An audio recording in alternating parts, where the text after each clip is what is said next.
Bonjour à toutes et à tous. Bienvenue à cette séance publique du Conseil d'administration du réseau de transport de l'agglomération de Longueuil du jeudi 2 avril 2026.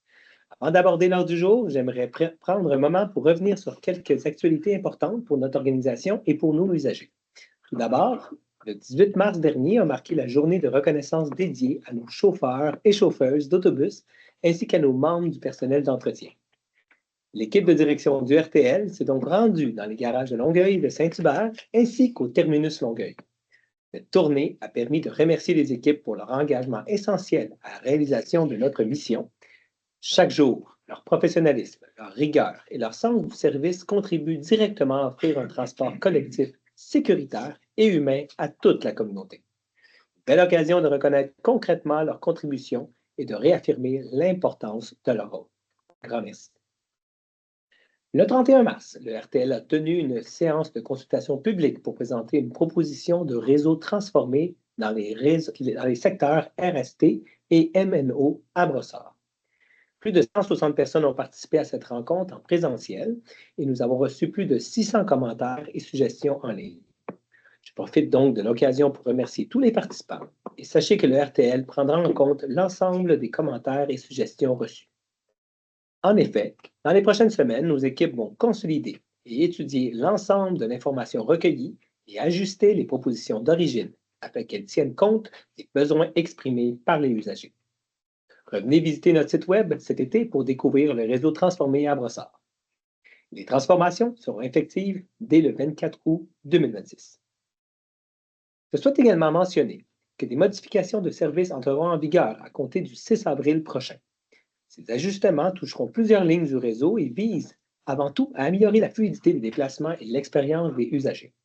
Nous sommes aussi fiers d'annoncer que 3 nouvelles lignes, les lignes 23, 123 et 428, deviendront universellement accessibles, portant le total à 35 lignes accessibles sur l'ensemble du réseau. Nous invitons les usagers à consulter les planificateurs de trajets comme Chrono et Transit pour prévoir leur déplacement en conséquence. Enfin, j'aimerais souligner l'implication du RTL dans 2 partenariats à venir. Le 11 avril prochain, le RTL sera partenaire de la dictée PGL des municipalités, organisée par la Fondation Paul Géret-Lajoie, qui se tiendra à l'Hôtel de Ville de Longueuil. Le RTL a aussi participé au développement des contenus d'un atelier portant sur la mobilité, contribuant ainsi à la sensibilisation et à l'éducation citoyenne en matière de transport collectif.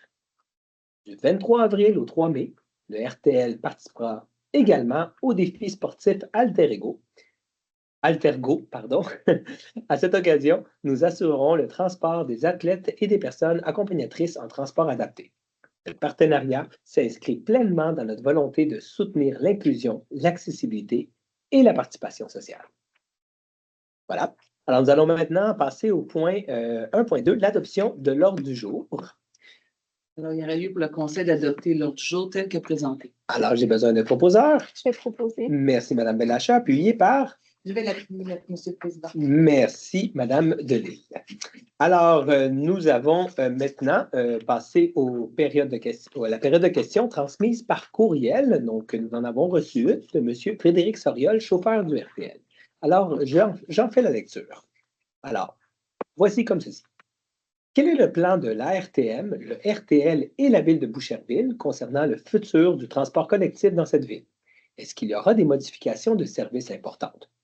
Et est-ce que pour l'année 2027, il y aura des retraits de lignes d'autobus pour la ville de Boucherville? Alors, le RTL envisage une transformation progressive de son réseau afin de mieux répondre aux nouvelles habitudes de déplacement observées dans l'ensemble de l'agglomération. Cette transformation serait déployée graduellement selon une séquence encore à préciser. Cette démarche est cohérente avec les orientations régionales, notamment celle de la RTM, et tient compte du contexte financier actuel qui est quand même difficile en transport collectif. Voilà, nous allons maintenant passer au point 1.4, l'approbation de procès-verbaux. Alors, nous avons en 1.4.1 l'approbation du procès-verbal de l'Assemblée ordinaire du 12 mars.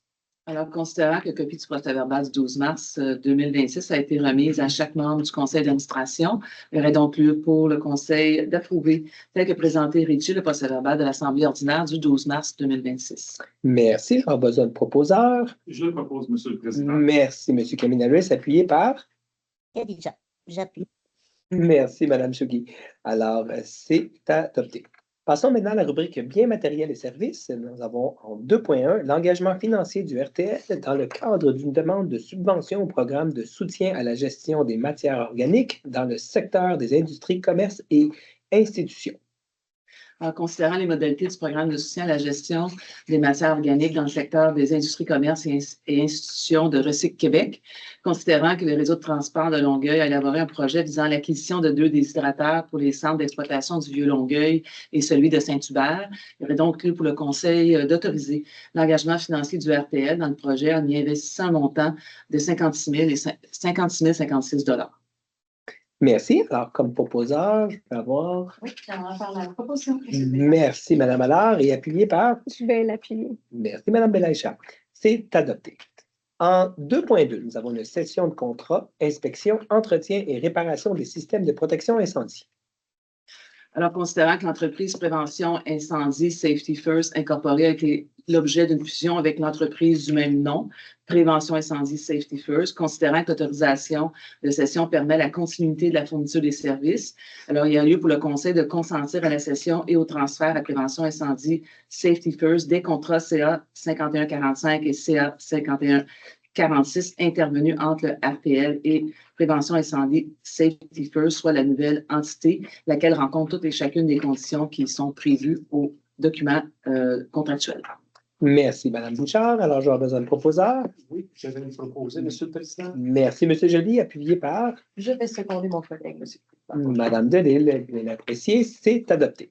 Passons maintenant à la rubrique réglementation et affaires juridiques. Nous avons en 3.1 adoption du règlement numéro L-144, modifiant le règlement numéro L-90 tel qu'amendé sur la gestion contractuelle.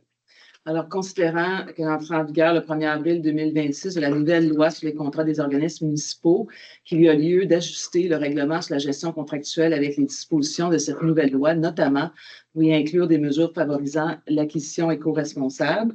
Considérant que, conformément à l'article 50 de la loi sur les sociétés de transport en commun, le projet de règlement numéro L144 a été transmis aux membres du conseil d'administration. Il y aurait donc lieu d'adopter le règlement numéro L144 modifiant le règlement numéro L90 sur la gestion contractuelle.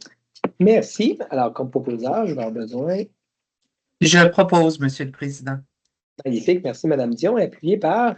Et j'appuie, Monsieur le Président. M. Kaminaris. Apprécié, c'est adopté. Passons maintenant à la rubrique administration et finances. En 4.1, nous avons un dépôt, celui du rapport financier audité du RTL au 31 décembre 2025. Alors, considérant l'article 138 de la loi sur les sociétés de transport en commun, il a procédé au dépôt par la trésorière et en fait de confirmer le dépôt par la trésorière du rapport financier et du rapport de l'auditeur indépendant et la vérificatrice générale du RTL et de l'état des résultats du transport adapté, le tout transmis en vertu de l'article 137 de la loi, ainsi que du document prescrit par le ministère des Affaires municipales, le tout pour l'exercice financier du RTL se terminant le 31 décembre 2025. Merci, c'est déposé. En 4.2, nous avons un autre dépôt, la liste des chèques émis. Alors, considérant le sommaire décisionnel, il serait procédé au dépôt de la liste des chèques émis pour la période du 17 février au 10 mars 2026 pour le paiement des comptes inscrits au montant de 8 129 502,26 $. Merci, c'est déposé. Et en 4.3, nous avons un dépôt de bons de commande, contrat et entente de 25 000 $ et plus pour février 2026. Alors, considérant l'article 6.2 du règlement numéro L19 décrétant les règles de contrôle et de suivi budgétaire, il est donc procédé au dépôt de la liste des bons de commande, contrats et ententes de 25 000 $ et plus pour le mois de février 2026. Merci beaucoup, c'est déposé. Alors, nous n'avons pas d'intervention des membres du conseil et nous passons tout de suite à la levée de l'Assemblée. J'aurai besoin d'un proposeur et d'appuyeur. Je vais proposer la levée de l'Assemblée, monsieur. Merci, Mme Delille, et appuyé par. Je vais appuyer, monsieur le Président. Mme Chougui, donc je vous remercie à tous. La séance est levée. Je remercie Direction générale, équipe technique et tous les membres du RTL ayant participé à cette rencontre. Bonne journée. Au revoir.